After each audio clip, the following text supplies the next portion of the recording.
Chapter 18. Mason. Mason could not help replaying that kiss in his mind. He had no idea why he had done it. Clara had broken his heart once already, and he really didn't need to feel that pain again. But she'd been so darn cute standing there in front of him. She'd smiled that tilted smile, and he hadn't been able to help himself. And it had been just as amazing as he'd known it would be. The question was, where did that leave them now? Were they a couple again? Would she wake up tomorrow thinking it had been a mistake? "Are you going to put the movie on or not?" Clara teased him as she took a seat on the far end of the couch. "I'm working on it. Are you really going to sit that far away?" She folded her arms across her chest. "I wanted to give you space to prop up your foot. You are supposed to be taking it easy, remember?" Mason chuckled as he turned on the TV and the movie app. "How could I forget? You barely let me do anything." "Oh, speaking of which," she said, jumping up from the couch and hurrying to the front door. "I brought this back for you today." She motioned to the scooter like she was one of the showgirls on The Price is Right and he had just won a new car. "It's a little old, but we'll get you a newer one when we go to your appointment tomorrow, if they have one." "What appointment?" Mason knew the night before had been fuzzy, but he was pretty sure she had never mentioned an appointment before.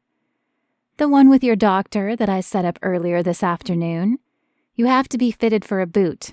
I've heard they aren't sexy, but it will help you start walking sooner." The thought of a walking boot looking sexy on anyone curled Mason's lips into a smile. "If it's going to help me walk sooner, I don't care if it's old and ugly. Hey, bring that over here.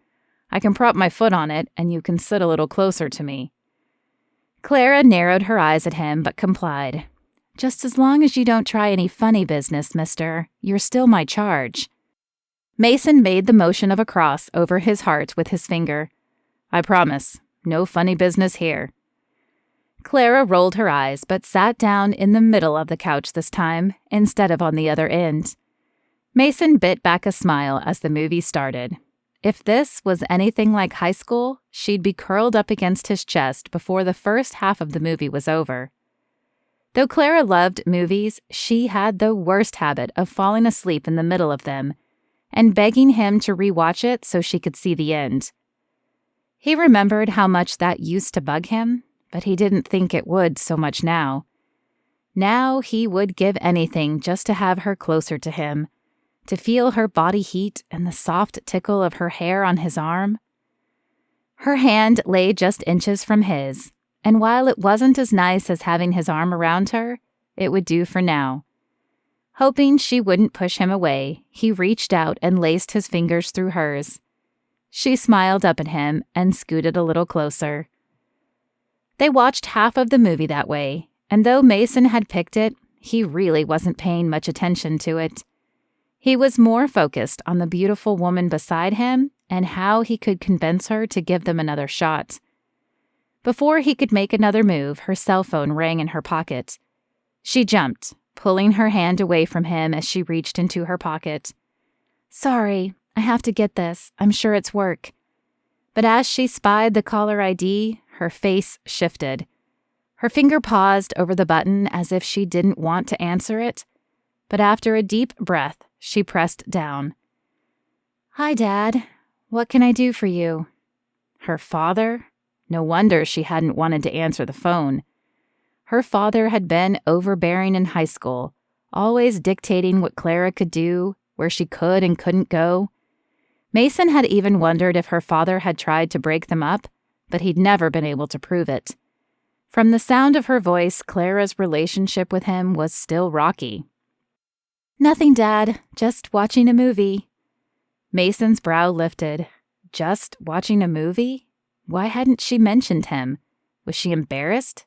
Did she think her father wouldn't approve? "Now's not really a good time, Dad. Work is keeping me busy. One of the players was injured and I'm in charge of the rehab." She turned her head slightly and mouthed the word sorry at him. He knew her sorry was about having the conversation in front of him, but he was much more concerned with the fact that she wouldn't say his name. She hadn't told her father she was with him, or that he was the injured player she was working with, and he had to know why. If she couldn't even tell her father about him, how could they try to rekindle their relationship? "Sure, Dad. See you soon."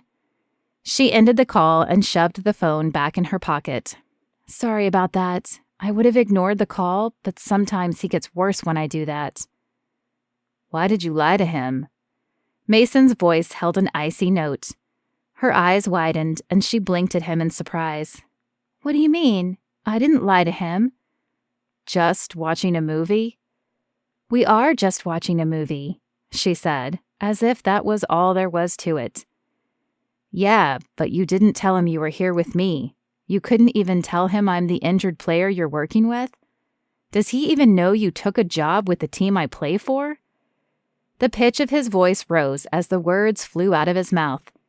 He knew he was being a little irrational, but he couldn't seem to stop it.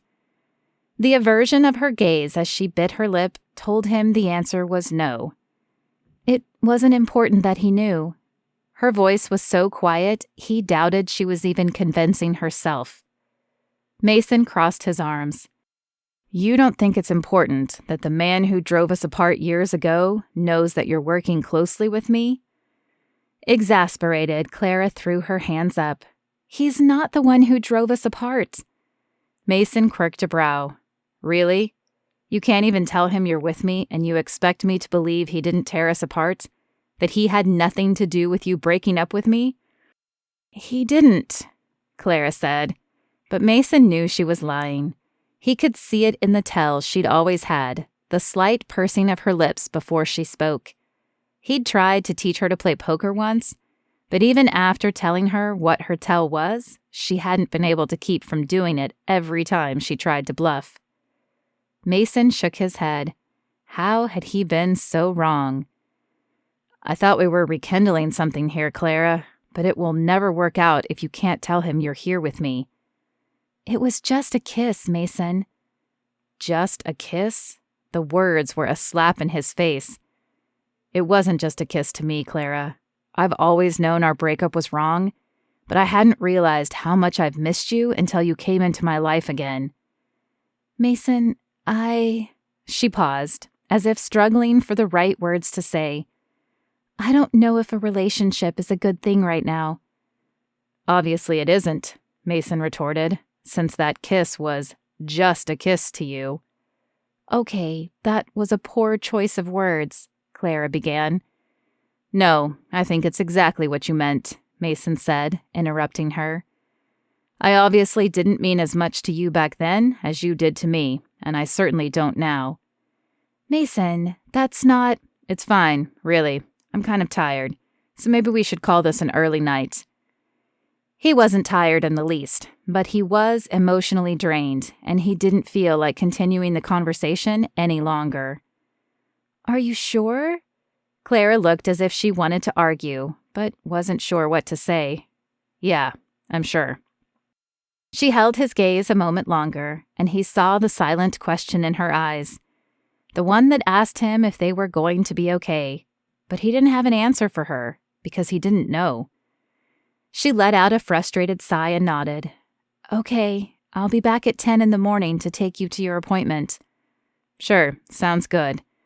It sounded about as fun as a root canal at the moment, but perhaps he could convince Justin to send someone else instead. Although then he might have to explain why he didn't want Clara, and he didn't feel like doing that either. What a mess. With a final longing look, she grabbed her purse and exited the front door.